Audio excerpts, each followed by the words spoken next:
Hello students. छात्रों, पिछले video में हमने जनसंख्या नीति पर बात की थी। जनसंख्या नीति का क्या अर्थ होता है, जनसंख्या नीति की क्यों आवश्यकता है और इसके अंतर्गत कौन कौन से लक्ष्य निर्धारित किए जाते हैं। भारत के संदर्भ में जनसंख्या नीति कब लागू की गई और कब संशोधन हुआ, इन सभी बातों पर हमने वीडियो में चर्चा की है। आज हम अब नए वीडियो में जनसंख्या से संबंधित प्रमुख समस्याओं पर विचार करेंगे कि जनसंख्या से संबंधित कौन कौन सी समस्याएं होती हैं। इन समस्याओं को हम कुछ भागों में डिवाइड कर सकते हैं, जैसे जनसंख्या समय, काल, परिस्थिति और देश के अनुसार भिन्न भिन्न हो सकती है। तो इस आधार पर हम विकासशील और विकसित देशों की अलग अलग समस्याओं को समझेंगे। साथ ही जनसंख्या की अधिकता से क्या समस्याएं उत्पन्न होती हैं और जनसंख्या की कमी से क्या समस्याएं उत्पन्न होती है, इन सभी बातों पर हम विचार करेंगे, चर्चा करेंगे। तो आज का हमारा टॉपिक है प्रॉब्लम्स ऑफ पॉपुलेशन, अर्थात जनसंख्या की समस्याएं। अब जनसंख्या समस्या कब बनती है या इससे संबंधित समस्याएं कब उत्पन्न होती हैं। ये समस्याएं तब हमारे सामने आती हैं या उत्पन्न होती हैं जब किसी क्षेत्र में उपलब्ध कुल संसाधनों की तुलना में जनसंख्या अधिक या कम होती है। अर्थात किसी भी क्षेत्र में संसाधन और जनसंख्या का अनुपात अनुकूल होना चाहिए। अगर संसाधन की तुलना में लोगों की संख्या अधिक है तो संसाधनों पर दबाव बढ़ने से समस्याएं उत्पन्न होती हैं। इसके विपरीत यदि पर्याप्त संसाधन है लेकिन उसका समुचित उपयोग करने वाला कोई मानव वर्ग नहीं है पर्याप्त मात्रा में, तो वो बिना उपयोग के रह जाता है। तो ये भी एक समस्या का कारण है। संसाधन और जनसंख्या दोनों की असंतुलन अवस्था के कारण विभिन्न समस्याएं विभिन्न क्षेत्रों में उत्पन्न होती हैं और इन समस्याओं में मुख्य समस्याओं को हम दो भागों में बांटकर देख सकते हैं। पहली वो समस्या है जो लोगों की अधिकता के कारण होती है, जिसे हम जनाधिक्य की समस्या कहते हैं, ओवर पॉपुलेशन। जनाधिक्य का मतलब हमने पिछले वीडियो में समझा था कि उपलब्ध संसाधनों की तुलना में जनसंख्या की अधिकता, ये जनाधिक्य है। तो ऐसी स्थिति होने पर जो समस्याएं आती हैं उनमें से कुछ समस्याएं कुछ बिंदुओं के रूप में हम देखेंगे, जैसे मूलभूत सुविधाओं का अभाव हो जाता है। मूलभूत सुविधा में रोटी, कपड़ा, मकान जैसी सुविधाएं आती है। शिक्षा, स्वास्थ्य, ये सारी चीज़ें मूलभूत सुविधाओं के अंतर्गत आती है। आवास की समस्या, तो इन चीज़ों की जो आवश्यकताएं लोगों को होती है वो पूरी नहीं हो पाती है क्योंकि लोग अधिक हैं और संसाधन उनकी तुलना में कम है। इसी वजह से रोजगार के साधनों की कमी हो जाती है, फलस्वरूप बेरोजगारी पनपती है। निर्धनता या गरीबी जैसी समस्याएं उत्पन्न हो जाती हैं। खाद्य समस्या और कुपोषण, भूखमरी, ये भी इसी अति जनसंख्या का परिणाम है। कुछ लोगों को भोजन मिलता है तो पोषक भोजन नहीं होता है, जिससे कुपोषण के शिकार हो जाते हैं। दोनों वक्त खाने का पर्याप्त भोजन नहीं मिल पाना, रहने हेतु उचित आवास की कमी हो जाती है और आर्थिक स्तर पिछड़ जाता है। तो इस प्रकार ये सारी समस्याएं अति जनसंख्या या जनाधिक्य के कारण होने वाली समस्याएं हैं। दूसरा जो जनसंख्या समस्या का वर्ग है वो न्यून या अल्प जनसंख्या अर्थात जनाभाव के कारण होने वाली समस्या है। न्यून जनसंख्या का मतलब अंडर पॉपुलेशन, अर्थात किसी भी प्रदेश के संसाधनों की तुलना में लोगों की संख्या का कम होना, और ऐसी स्थिति में उन संसाधनों का उचित उपयोग करना मुश्किल हो जाता है या नहीं कर पाते क्योंकि उपयोग करने वाला मानव पर्याप्त मात्रा में उपलब्ध नहीं है। ऐसी परिस्थितियों में वहाँ काम करने वाले श्रमिकों का अभाव हो जाता है। आर्थिक विकास पर प्रभाव पड़ता है, सुरक्षा संबंधी कई समस्याएं उत्पन्न हो जाती है और जनसंख्या निरंतर कम होने लगती है। तो छात्रों, ये दोनों वर्ग जनाधिक्य और अल्प जनसंख्या या जनाभाव, इन दोनों की वजह से समस्याएं उत्पन्न होती हैं। तो कहने का तात्पर्य ये हुआ कि जनसंख्या ना तो बहुत अधिक होनी चाहिए और ना ही बहुत न्यून होनी चाहिए। संसाधनों की तुलना में संतुलन होना आवश्यक है, तभी वो क्षेत्र, वो प्रदेश और वहाँ का मानव वर्ग समुचित विकास कर सकेगा।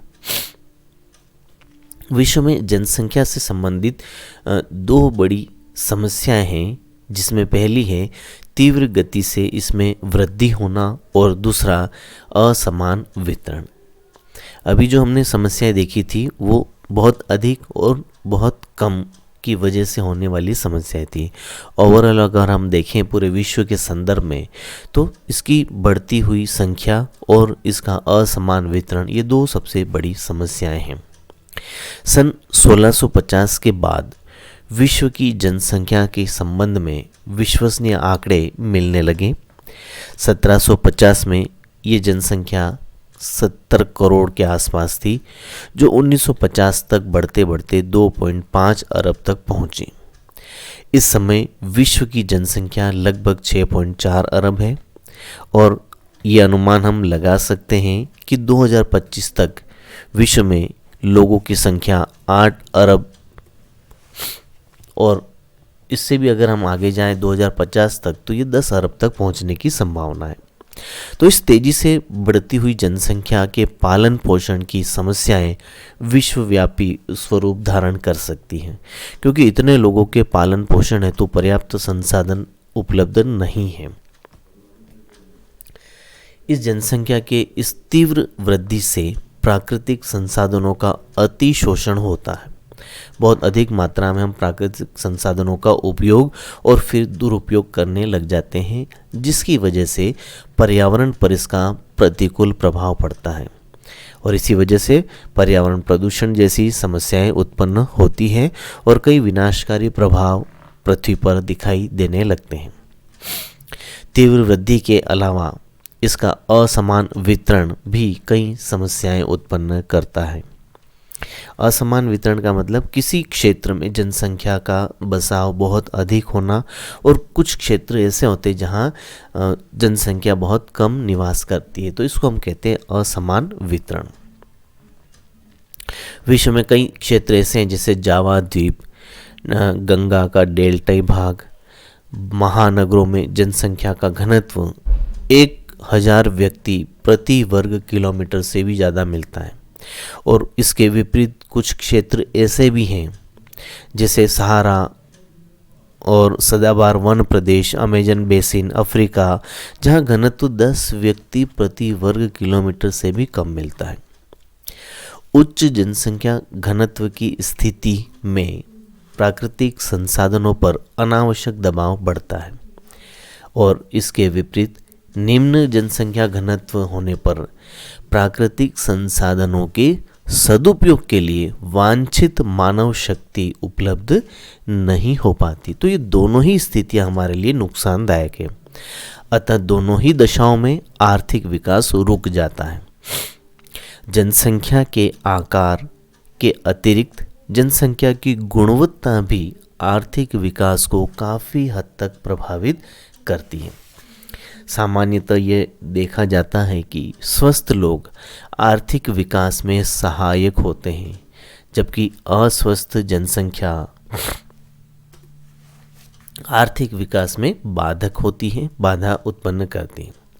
वर्तमान विश्व को विकसित और विकासशील दो प्रकार के देशों में हम बांट सकते हैं और दोनों ही प्रकार के देशों की जनसंख्या से संबंधित समस्याएं भी भिन्न भिन्न होती हैं। इन देशों में क्या समस्याएं हो सकती हैं, हम इस पर अभी चर्चा करते हैं। पहले हम देखते हैं विकसित देशों में किस तरह की समस्याएं हो सकती हैं। विकसित देश क्या है? विकसित देशों में नगरीकरण उच्च होता है, उद्योगों का अति विस्तार होता है, जिससे औद्योगिकरण की तीव्र प्रवृत्ति पाई जाती है। इस प्रकार हम पहली बात ये कह सकते हैं कि विश्व के विकसित देश उच्च नगरीकृत और उच्च औद्योगिकीकृत देश हैं। यहाँ के जो लोग हैं वो किन व्यवसायों में लगे हुए हैं? कृषि में बहुत कम है। इनके व्यवसाय द्वितीयक और तृतीयक कार्यों में अधिक है। उद्योगों में, सेवाओं में ये लोग अधिक संलग्न हैं। कृषि कार्यों में इनकी जनसंख्या बहुत कम है। प्रौद्योगिकी के प्रयोग से ये कृषि उपज तो अधिक प्राप्त कर लेते हैं और इसकी वजह से यहाँ के लोगों का जीवन स्तर भी उच्च होता है। विकास का उच्च स्तर, उन्नत कृषि, औद्योगिक विकास, ये सभी होते हुए भी यहाँ पर कई तरह की समस्याएं होती हैं और इनमें से कुछ समस्याओं पर हम सभी का ध्यान लाना चाहेंगे। जैसे सबसे पहली समस्या जीवन की अवधि का लंबा होना, और ऐसी जीवन की अवधि की वजह से क्या होता है, वृद्धों की संख्या बढ़ जाती है और वृद्धों की संख्या बढ़ने से युवाओं की अपेक्षा वृद्धों की संख्या जब बढ़ जाती है तो अकार्यशील लोगों की संख्या बढ़ती है, अर्थात ये लोग किसी कार्य में अपना सहयोग नहीं दे पाते हैं। अगर युवा वर्ग होगा तो वो कार्यशील होगा। अल्प कार्यबल की समस्या हो जाती है, अर्थात कार्यबल कम हो जाता है। मानव की कार्य क्षमता में कमी आ जाती है क्योंकि विलासितापूर्ण जीवन जीते हैं, आर्थिक स्तर उच्च होता है, इसलिए इनकी कार्य क्षमता घट जाती है। ग्रामीण जनसंख्या में गिरावट आ जाती है क्योंकि शहरीकरण की प्रवृत्ति तेज है, लोग उद्योगों की ओर आकर्षित होते हैं और नगरों में अधिक से अधिक स्थानांतरित हो जाते हैं। तो उच्च नगरीकरण, उच्च औद्योगिकरण, ग्रामीण स्तर का गिरावट और मानव कार्यक्षमता में कमी, अकार्यशील जनसंख्या, अल्प कार्यबल, ये सभी विकसित देशों में जनसंख्या के कारण उत्पन्न होने वाली समस्याएं हैं। यदि हम बात करें विकासशील देशों में समस्याएं क्या हैं, तो यहाँ की समस्याएं सामान्य रूप से अगर हम देखें तो जनसंख्या वितरण की असमानता, अर्थात इन देशों में जनसंख्या का वितरण काफ़ी असमान है। जो प्रदेश समृद्ध हैं, जहाँ पर्याप्त संसाधन है, उपयुक्त जलवायु है, पानी की सुविधाएं हैं, उपजाऊपन है, वहाँ जनसंख्या का बसाव अधिक होता है। और इसके अलावा वन क्षेत्र हैं, पहाड़ी क्षेत्र हैं या रेगिस्तान है, तो वहाँ जनसंख्या का बसाव कम मिलेगा। तो इस वजह से जनसंख्या वितरण की असमानता या विषमता की समस्या बहुत बड़ी समस्या है। तीव्र जनसंख्या वृद्धि पाई जाती है, ये सबसे बड़ी समस्या है। इस तीव्र जनसंख्या वृद्धि और अधिक बसाव के कारण रोजगार में कमी आ जाती है, फलस्वरूप बेरोजगारी की समस्या बढ़ती है। कुपोषण, भूखमरी, खाद्यान्न में कमी, ये समस्या आ जाती हैं। आधारभूत संसाधनों का निम्न स्तरीय प्रबंध होता है, इन संसाधनों की कमी होती है। औद्योगिक विकास रुक जाता है।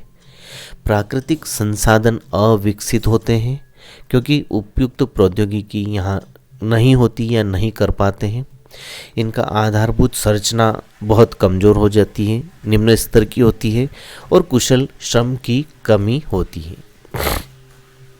इस प्रकार ये सारी समस्याएं विकसित और विकासशील देशों में न्यून और अति जनसंख्या की वजह से पाई जाती है। तो छात्रों, ये था जनसंख्या और उससे संबंधित प्रमुख समस्याएं जो अलग अलग क्षेत्रों में अलग अलग समय के अनुसार अलग अलग प्रभाव दर्शाती हैं।